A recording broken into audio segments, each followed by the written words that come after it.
Hey everybody, it's me, it's Undead Viking. I'm here with another video review. The game that I am reviewing today is a game called Ortus. Ortus pits you and your opponent against each other in an attempt to dominate a battlefield where different runes of energy are located. You get 8 warriors, 2 of each element, water, earth, air, and fire. And you will use those warriors to both claim runes of power, but also attack and hopefully destroy your opponent's warriors as well. The game has no set round limit. There are a couple different victory conditions that if you ever meet them, you will win the game. And it's actually a game that has an extremely simple rule set. Well, I guess I should say there is like a beginner level of the game and there is like a master level of the game.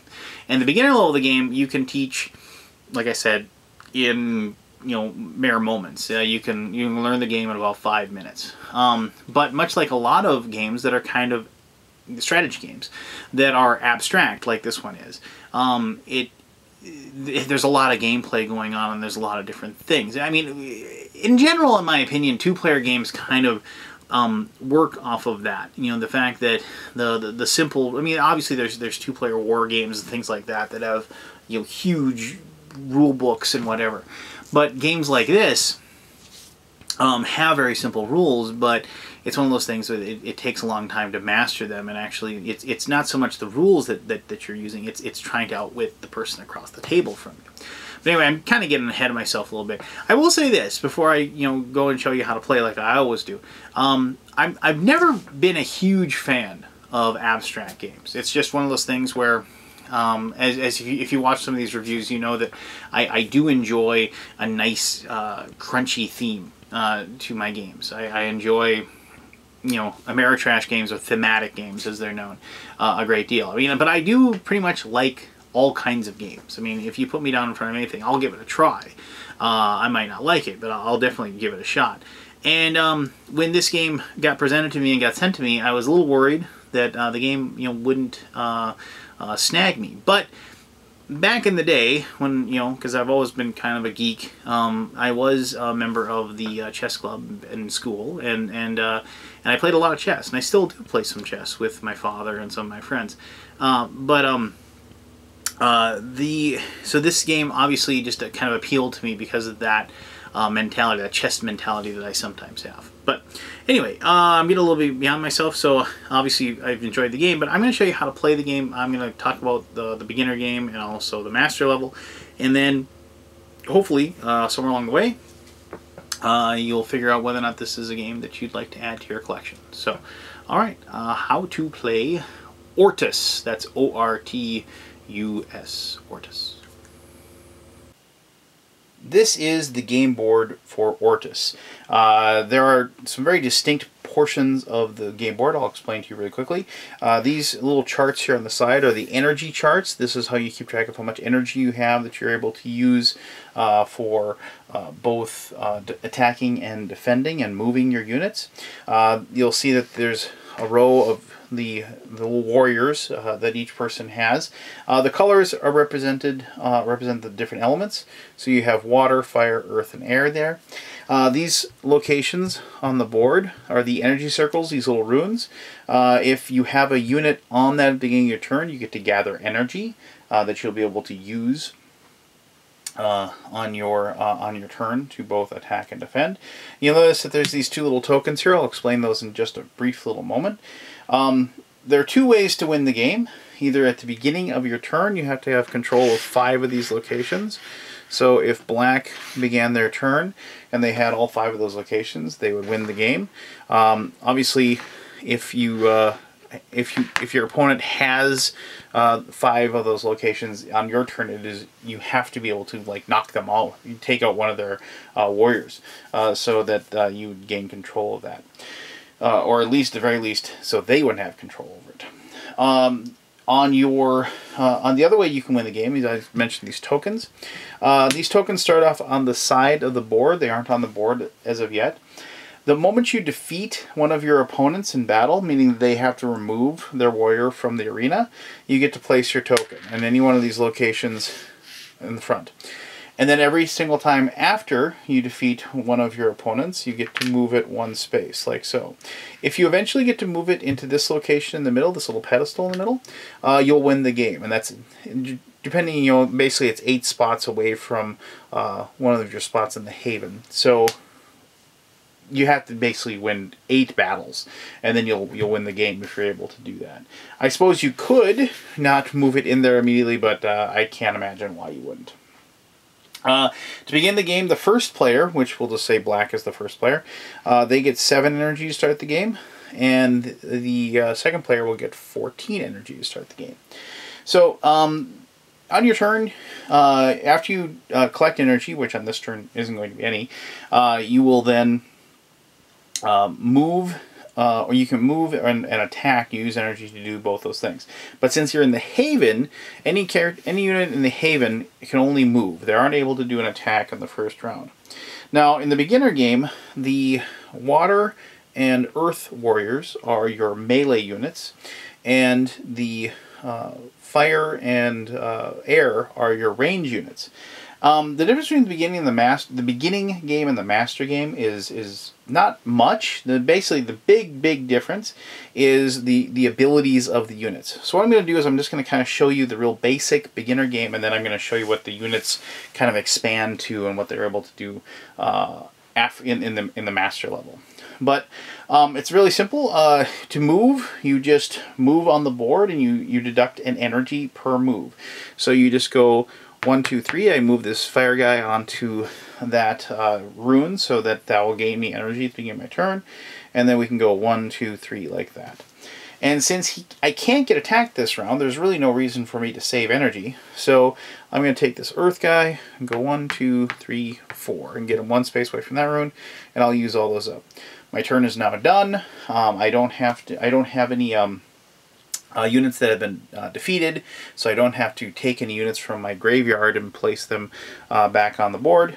So we'll skip that round, that part of my turn, and we'll go ahead and turn it over to the other player. Now, remember, this player, they have 14, so they have double the amount, but there's a really good chance that they might get attacked by one of my units. So they have to perhaps leave some of their energy in reserve. But it's pretty simple, just to go 1, 2, 3, place your unit there, then you can deduct 1, 2, 3 like so. He's got 11 left, and let's just move this guy out here. 1, 2, 3, 4, 5 like so. And so now he's down to 6, and so he could move another one out if he wanted to, but since there's a possibility of getting attacked, he doesn't want to have to lose a unit. You know, it's probably a good decision on his part not to do so. So at the beginning of my turn, on my first turn, we go ahead and look and see if I have got any energy circles to my credit. And because I do, I can now replenish energy. So you'll notice that there's this marker that goes 14, 18, 22, 25, 28. So I go up to the 14 because I control that particular spot. And that's like this. You can see it's kind of yellow there. That's your starting spot, the 14 energy. At the beginning of your turn, you automatically get to go ahead and move, no matter where your marker is. If it's below 14, you get to move it to the 14. I can't imagine why you'd ever, unless you just saved a lot and your opponent didn't really attack you at all, you'll have that. But for every one of the energy wells that you control, you get to add another level up to these darkened, blackened in numbers. So I can go all the way up to 18 energy because of the fact that I own that one. Now I'm going to show you some attacks, and actually I'm going to kind of interchange some things around because I think you've probably got a good idea of how the basic movement works. But now I'm going to show you how the attacks work. As I said, the fire units and the air units are your range units in the beginning game. So I could do this. I can go 1, 2, 3. So I've given up that energy well, but I've gone ahead and moved one over there. That costs me 3 energy. I can go like that. And then now I'm going to attack that this unit right here. Now, to make a range attack, I count the number of spaces between me and the other unit. So I go 1, 2, 3. It's 3 to that location. I'm going to make a range attack. So the 3 is the energy I have to expend to make the attack. So I'll deduct that again. 1, 2, 3. I'm down to 12. But now I've hit my opponent with a range attack. The range attack costs 4 energy to defend. So the player has to decide whether or not they're going to defend against this attack. And so they're going to say, well, I don't want to lose that energy well, so I'm going to count off 1, 2, 3, 4 energy, leaving them with 2. And so they've defended the attack, but I've made them use up some of their precious energy. Now I've got to figure out a way to either attack this one again, or maybe attack this guy, so I can maybe, knock them, perhaps make an attack with the, that they can't defend against, and then I'll be able to ditch them. Now, I could, if I could maybe move, this is a melee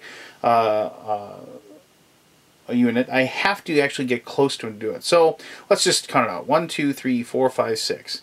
So, I can go down to 6 energy. I can move my melee unit next to his fire unit like that. And now I can do that's called a charge attack. So I've paid him, I've gone up, I'm attacking him. Now a melee attack costs 5 to defend. Well, obviously he doesn't have 5 to defend, so he's going to remove that unit. He's going to place it off to the side like so. And now, remember, I've taken a unit off, and I'm going to get to place my token on the board. That's a melee attack. There's one other attack that you can do, and I'm just going to set it up like so. This is called a strike. If you ever begin your turn with your unit next to another unit, let's just say the other player, the gold player has begun, this unit's right next to this one, he can do what's called a strike attack. A strike attack is just, it automatically happens, it doesn't cost anything, and it costs 3 energy to defend. So it would, if I had 6 energy, I'd have to deduct 3, or else I'd have to move that particular character. That's pretty much it. The only other rule that I haven't shown you is putting your units back on. So let's say later on, there's, it's kind of set up more like this, and I'm just kind of randomly placing this stuff out there. But it's Gold's turn, and he's managed to get his token out to there. And let's just, like so. Doesn't really matter. Gold's turn, he does his attacks, he's collected his energy, what have you. Now, the last part of his turn is that he gets to place the units that have been defeated onto the board. So I'll take these 3 units, I get to take them all, it doesn't cost me anything. I can place 1, if I desire, on the token, no matter where it might be, like so. And the other 2 I have to place in my haven, wherever I wish. That's the last part of your turn. So you would collect energy, take all your actions, and then go ahead with, placing the units back on. That's the beginning game. It just goes back and forth until one of those 2 victory conditions is met. The 5 energy wells being controlled, or getting your token into the middle like so. You can see how that's a really easy game. You can teach it to anybody really quickly, and it's still a lot of fun. But now I'm going to go ahead, I'm going to show you, I'm going to talk about the master rules. And like I said, what this does is it really starts messing with all the different powers that each one of your little units have. So, but before I show you any of the units, I'm just going to move these all off just so we can see it, because I'm really not going to worry about making it look perfect for you here, or like as far as a game in progress, if you will. But the first thing you have to concentrate on in the master set of rules is that we're going to be dealing with hex lines. Before, what we had was, basically everything was kind of moving, just weeble wobble or whatever they wanted back and forth with it. But a lot of the different abilities that each of the warriors have is based upon hex lines, and that's just a straight line, like so. Because you just take a side of a hex. This is a hex line. This is a hex line. A hex line is not going, kind of like, like this. It has to be a straight line like that, like so. All right, so to begin with your Wind Warriors, now with Wind Warriors, they attack just like they did in the beginner game. You just, sight in an opponent, like so, count how many spaces it is to that particular opponent, and then just attack them and do your range damage. However, they move very differently. they costs 1 to move, and Wind Warriors can move back and forth on a hex line. So if they're here, they can move back and forth like this, back and forth like this. So you get the picture. And they can't stop. They can't purposely stop anywhere. They go until they run into something. Until they run into another pawn, either yours or an opponent's. They run into the haven, run into this pedestal in the middle, or the side of the board. So it costs very little to move, but sometimes you won't be able to move them exactly where you want to because they just keep going until they reach an obstacle that stops them. And I should mention, once you get into the master rules, the order of the activation of your units is huge in this game because of the fact that, like, you'll be moving like other units to block, so like I wouldn't be moving him because that's not the right unit, but you're moving other units to, like, say, stop your Wind Warrior, so then he can actually then have enough energy to attack this unit. So, like, instead of being all the way over here and having to count out like 5, you have that unit move there for whatever reason, and then it's an easier way to attack. Things like that. The Earth Warriors get to do lots of damage with their melee attack. When they hit somebody after they do a charge, it's 6 damage, so 6 energy to defend against it. But they are really slow. For every spot they move, it costs 2 energy for you to move them. So they have a devastating attack, but they cost a lot to move them. The one other benefit that the Earth Warriors have is once they're stopped, they are impregnable. They are considered to be like giant earth elementals under cover. They can't be affected by any units unless an opponent's Earth Warrior has a direct hex line to that location.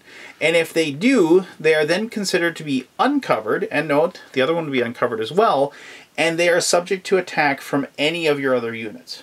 So that's an important wrinkle to remember as far as the Earth Warriors are considered. Water Warriors are really cool. They get an area of effect attack.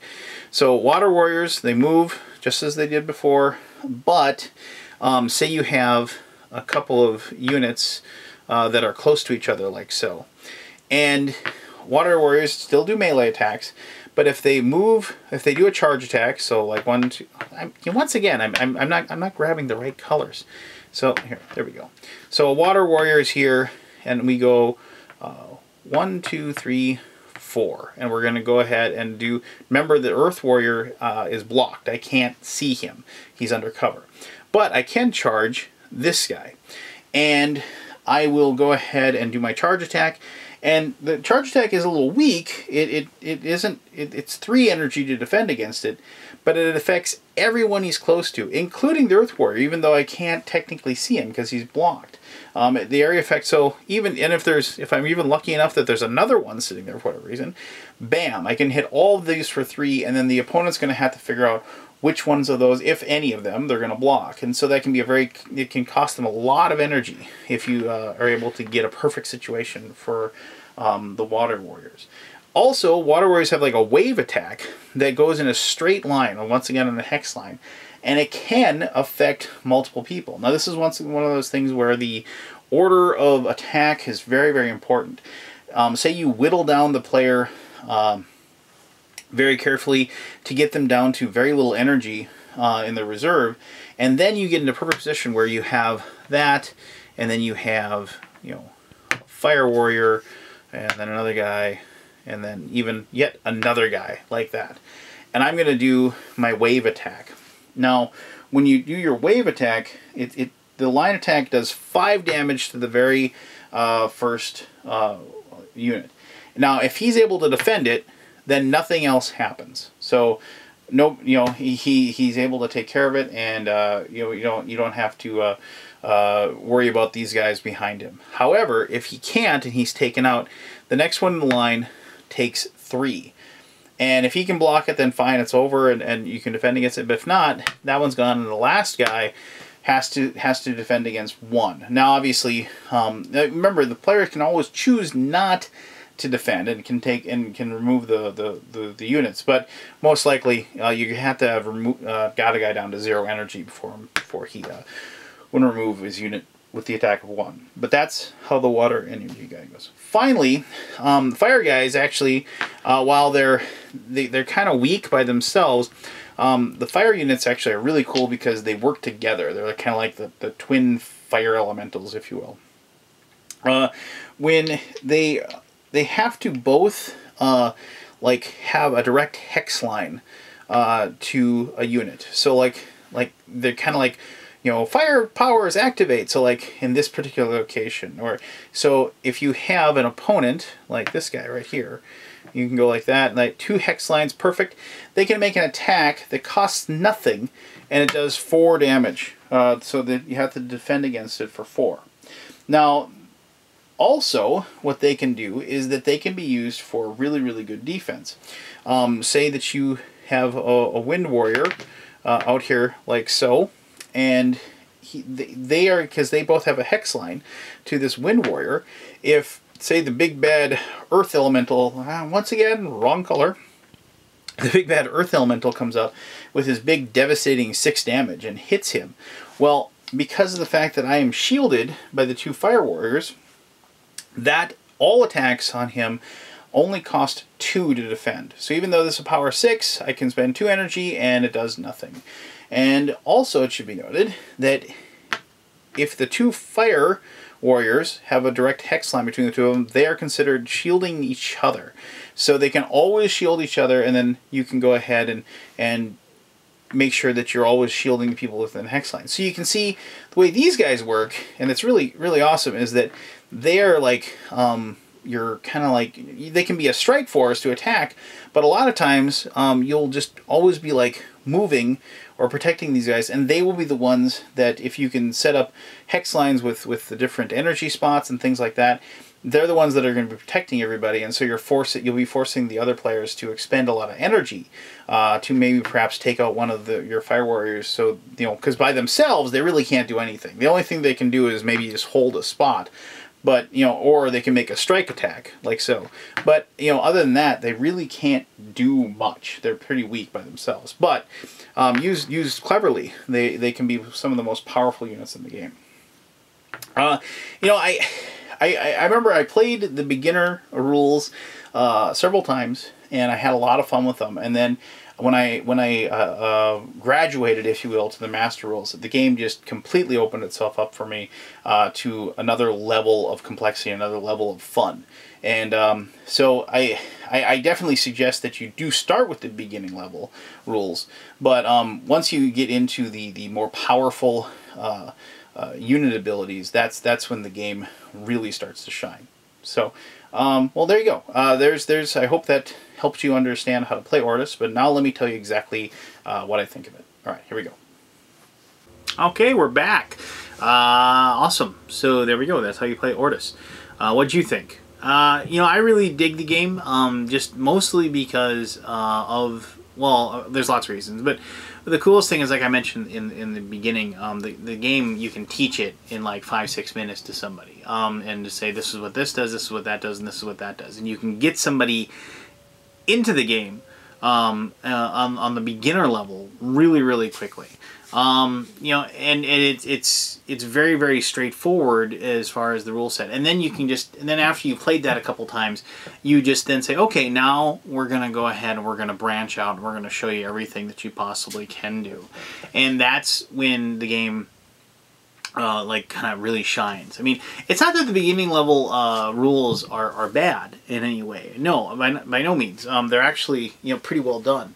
And they're it's a very challenging game at the beginning level, but when you start adding in the expanded different powers of each of the units, then the game just kind of like the doors open up, and then you really start having to do that double think about your actions and where you're leaving your pawns and whether or not you're leaving them in a spot where, you know, they can get obliterated by the opponents and so on and so forth. And the game kind of gets into a really fun seesaw of power. You know, I mean, because of the fact that, you know, there's no real randomness to the game. I mean, there's none. I mean, the game sets up the exact same way. I mean, I guess technically you flip a coin or whatever, play rock, paper, scissors to determine who's the first player. But other than that, I mean, that's like pretty much the only random thing in the entire game. Everything else after that is completely your decisions and your ability to outwit your opponent and take advantage of your opponent's mistakes, which is, you know, ultimately how the game usually works. Is just somebody leaves their one of their warriors in a poor spot, and in that kind of you get a ruin spot for that or whatever, and it kind of blossoms out of that, and the whole while you're trying to make sure that you don't make any poor choices as well, and make sure that your opponent doesn't take advantage of those, and yeah, so you see what I'm saying. For the longest time, I really didn't like two-player games, and if I had to be completely honest, it was because when you're playing like a 4-player game of just some generic whatever, you know, Euro game or whatever, and you're all like collecting your resources and doing whatever it is,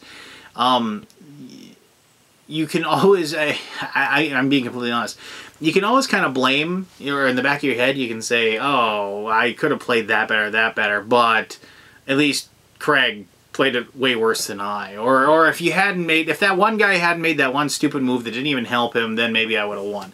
And with the 2-player game, you know, it's like it's really challenging, and it almost becomes too competitive. You know, I'm kind of I'm a really competitive person, and it took me a long time to get to a point in my life where I didn't care whether I won or lose. If I just, to be honest, I still pretty much care. But I mean, I can at least, like, when I do bad, I can go, okay, fine, whatever, and I can get past it. And when I play a 2-player game, I start to get really upset with myself when I'm not doing well, because I'm like, you know, why didn't I? Oh, I'm so dumb, you know, and so it kind of brings out the worst in me. But lately, in the last year or so, I've really started digging 2-player games. I really started enjoying matching wits with somebody. Mostly because I play my daughter and I can beat her a lot. No, I'm kidding. But anyway, so what I'm getting at is that this game has everything going for it that the new gamer me is starting to enjoy right now. The fact that very little randomness, my brain against my opponent's brain, and just really clever but simple mechanics, and that's why this game is a total winner for me, and why it's kind of it's a real good brain burner, and I've been really enjoying that aspect of it. That whole you know, when my brain starts getting a little fuzzy and I'm like, I'm trying to figure something out, and you know, I can almost feel like the extra blood trying to pump into the neurons up there to try to help me out, and I dig that. I dig that feeling. I dig that click, you know, the moment that, like, I do something clever and I feel really proud of myself, and this game has it in spades. You know, as always I say, you know, like, if you're wondering if it's a game for you, if you really dig 2-player, non-random, you know, abstract games, I think this is an absolute must-buy. I think it's something that you need to have. I could see this game. I think they're trying to they're going to have an online version of it as well. Like, so, you know, that's really cool. Like, for maybe like tablets and what have you. But I mean, I could see this game being like a little travel game or something like that, and I can see this game just sitting on a coffee table and just being ready to play at any time. And I don't know, I know I really like my copy a lot, and I've been kind of forcing my wife to play it a lot lately, and thankfully she's been kind enough to placate me from time to time, and unfortunately she's been beating me a lot as well.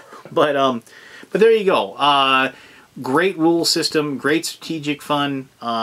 It's really cutthroat and really, like I said, it brings out the competitive nature in me, and which I like to a certain degree. But Yeah, I guess I can't recommend it enough if you're looking for an awesome little 2-player combat game. So there you go. If you have any questions or concerns, please leave them below. I'll be happy to help. Happy to answer. Happy to help you, sir. I'll be happy to answer those questions to the best of my ability. I'm sure that the creator of the game will be happy to jump in and answer anything as well. So there you go. Until next time, this was Undead Viking. I, as always, appreciate greatly you taking the time out of your day to watch this thing that I do. Until next time, have an awesome day. Bye-bye now.